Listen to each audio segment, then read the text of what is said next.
राम राम जी। आखिरकार भारत की जीत हुई, हिंदुस्तान की शक्ति की जीत हुई। देर रात अमेरिकी राष्ट्रपति ट्रंप ने इस बात को महसूस किया कि भारत को छोड़कर अमेरिका आगे बढ़ नहीं पाएगा।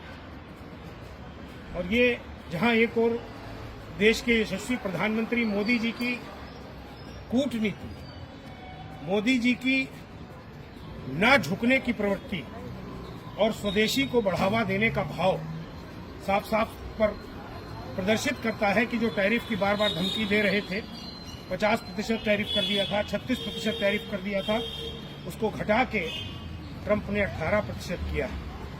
जहां एक और ये भारत के उद्यमियों को राहत देगा, भारत का जो बिकने वाला सामान अमेरिका में है उस पर टैरिफ कम होने से जो बिक्री कम हो गई थी वो बढ़ेगी, वहीं दूसरी ओर भारत की साख पूरे विश्व में और कई गुना बढ़ेगी। कि हाँ, भारत किसी की गीदड़ धमकियों से डरने वाला नहीं है। एक बार फिर यह साबित हो गया कि जो वर्तमान नेतृत्व है, मोदी जी के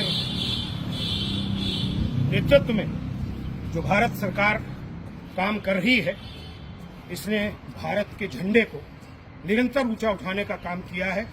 और अमेरिका जैसे सर्वशक्तिशाली राष्ट्र के सामने बजाय झुकने के, बजाय डरने के, बजाय दबाव में आने के, अपनी शर्तों पर, अपने भारत के लोगों पर भरोसा करके इस जीत को हासिल किया है। खासतौर पर जो बजट आया, ये बजट इस बात को ध्यान में रख के बनाया गया कि ट्रंप को इस बात का एहसास है कि भारत अपने पैरों पर खड़ा है और भारत एक समय में सोने की चिड़िया था, विश्व गुरु था। शनै शनै हम पुनः उसको प्राप्त करेंगे, ऐसा भाव हम सबके मन में रहना चाहिए। एक बार सभी भारतवासियों को बहुत बहुत बधाई। राम राम।